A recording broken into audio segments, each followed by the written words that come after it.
কেটে গেছে সারাদিন। রাতের নিস্তব্ধতা নেমে এসেছে চতুর্দিকে।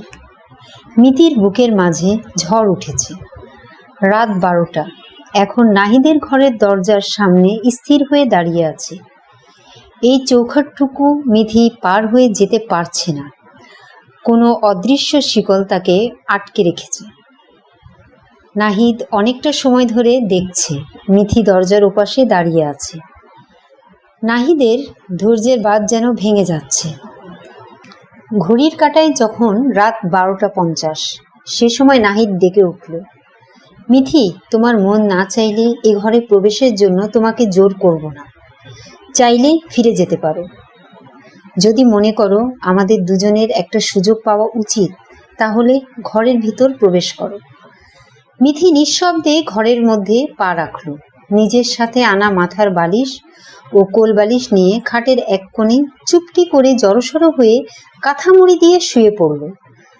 একটা বারও নাহিদের দিকে তাকালো না বা কোনো শব্দ উচ্চারণ করল না।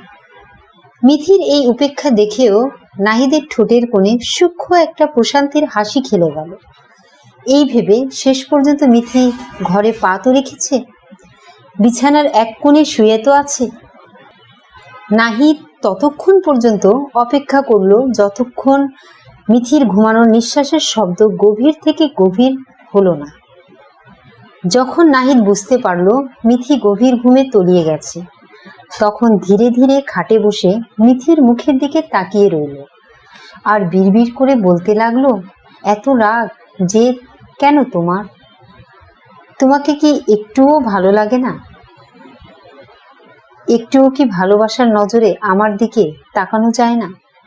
আমি কি দেখতে এতটাই খারাপ, নাকি ভালোবাসার মতো কোনো সৌন্দর্য আমার মাঝে নেই? একটা বারও তুমি আমার হয়ে যাও মনের মণিকোঠায়। তোমায় রানী করে রাখবো, ভালোবাসার চাদরে মুড়িয়ে রাখবো, সকল প্রকার কালো ছায়া থেকে রক্ষা করব। তুমি যে আমার কত কত দিনের সাধনা, তুমি সেটা কবে বুঝবে? তুমি কি জানো আমি প্রতি রাতে তোমার ঘরে গিয়ে তোমার বুকের মাঝে নিয়ে শান্তিতে 2 ঘন্টা শুয়ে থাকি? বোকা ফুল, একটুও বোঝো না। বুঝবে কবে? তোমার ধারণা তো আছে আমি তোমায় ভালোবাসি না। আমার বুকের মাঝখানটা যদি খুলে দেখাতে পারতাম তুমি কোথায় আছো, তাহলে বুঝতে এই বুকের হাহাকার, এই বুকের কান্না। নাহিদ বিছানায় শুয়ে মিথিকে বুকের মাঝে জড়িয়ে ধরে রেখেছে, যেন ছেড়ে দিলে হারিয়ে যাবে, বুকের খাঁচাটা শূন্য হয়ে যাবে। ভোর কেটে সকালের সূর্য উঠে গেছে, পাখির কিচিমিচির ডাক শোনা যাচ্ছে। মিথির ঘুমটা ভেঙে গেল। ঘুম ভেঙে মিথি উপলব্ধি করল কিছু যেন ওকে অষ্টপৃষ্ট জড়িয়ে রেখেছে। ভিতরে আতঙ্কে হাঁসফাঁস করে উঠল। চোখ মেলে বুঝতে পারল নাহিদের ঘরে, এমনকি নাহিদের বুকে মাথা রেখে জড়িয়ে আছে। মিথি নিজেকে ছাড়িয়ে নিতে চাইল, কিন্তু নিজেকে ছাড়াতে পারল না, কেননা নাহিদ আষ্টেপৃষ্ট জড়িয়ে রেখেছে। দেখে মনে হচ্ছে গভীর ঘুমে আচ্ছন্ন হয়ে আছে। মিথির নড়াচড়াতেই তো নাহিদের ঘুম ভেঙে গেছে। মিথি কি করে তাই দেখতে চেয়েছিল। অনেক সময় পেরিয়ে যাওয়ার পরও মিথি কিছুতেই নাহিদের বন্ধন থেকে নিজেকে মুক্ত করতে পারল না। আর না নাহিদের ঘুম ভাঙল। তাই এক প্রকার বাধ্য হয়ে নাহিদকে জোরে একটা ধাক্কা দিল।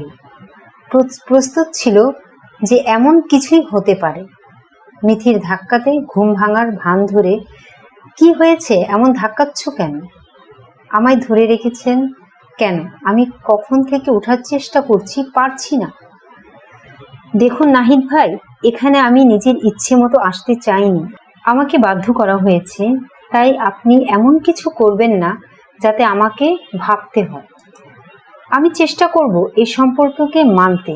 যদি আমি মন থেকে মানতে পারি, তাহলে আমি নিজ থেকে আপনার কাছে ধরা দেব। আর যদি না মানতে পারি, তাহলে আপনার থেকে অনেক অনেক দূরে চলে যাব। আমাকে নিয়ে আপনার বিরক্ত হতে হবে না আর। এ পর্যায়ে নাহিদ যেমন হতাশ হলো, তেমন রাগটাও মাথাছাড়া দিয়ে উঠল। একটু জোরেই বলে উঠল, তোমার কাছে কি বিয়েটা কোনো ছেলে খেলা মনে হয়? না চাইলে সমস্ত বন্ধন থেকে ছিন্ন হয়ে যাবে। বিয়ে আল্লাহর দেওয়া একটা উপহার, তুমি সেটাকে এত অবহেলা করছো। নাহিদের রাগ দেখে মিথি ফেলফেল করে মুখের দিকে তাকিয়ে থাকলো। কিছুটা সময় পর জিজ্ঞাসা করলো, আপনি রেগে যাচ্ছেন কেন? আমি তো রাগ করার মতো কোনো কথা বলিনি আপনাকে। আপনি কি জোর করে এ সম্পর্কে থাকতে পারবেন? নাহিদ মিথির কথার উত্তর না দিয়ে ঘর থেকে বেরিয়ে গেল। আরো 2 দিন কেটে গেছে। 3 দিনের দিন মিথি যখন ঘুম থেকে উঠল, দেখতে পেল ঘরের দরজা খোলা। নাহিদ ঘরে নেই। ওর সমস্ত জিনিস নাহিদের ঘরের মেঝেতে। ভুরুটা কুঁচকে তাকিয়ে রইল। আমার সব জিনিস এখানে কেন? একটু জোরেই বলে উঠল। মিথির মা ঘরে ঢুকতে ঢুকতেই বলল, আজ থেকে তোমার সব জিনিস এই ঘরেই থাকবে, এটা তোমার ঘর। তুমি যেহেতু এখানে থাকো তাই ও ঘরে আর এখন যাওয়ার দরকার নেই। ওর মাকে বলল, তোমরা চেয়েছো আমি এই ঘরে থাকি, তারপরও এত বাড়াবাড়ি কেন করছো? লোপা খান এবার রাগান্বিত স্বরে বলল, তোমাকে তো অপশন দিয়েছিলাম, তুমি অপশনটা বেছে নিয়েছো, তাহলে এখন কেন এমন করছো? এই কথাটি বলে ঘর থেকে বেরিয়ে গেল। কিছু সময় পর নাহিদ ঘরে এসে বলল, আলমারিতে তোমার জিনিস রাখার জায়গা করা আছে, যেখানে যেটা রাখতে হবে তোমার সুবিধা মতো রেখে দিও। নাহিদ নিজের মতো রেডি হয়ে অফিসের উদ্দেশ্যে বেরিয়ে গেছে। কোনো উপায় না পেয়ে জিনিসগুলো গোছাতে শুরু করলো। একটা সুন্দর ডায়েরির উপর চোখ পড়ল। ডায়েরিটা হাতে তুলে নিল। মনে মনে বলল, এ মানুষ ডায়েরিও লেখে? খুলবে কি খুলবে না, করতে করতেও খুলে ফেলল। প্রথম কয়েকটি লাইন পড়ে মিথি থমকে গেল।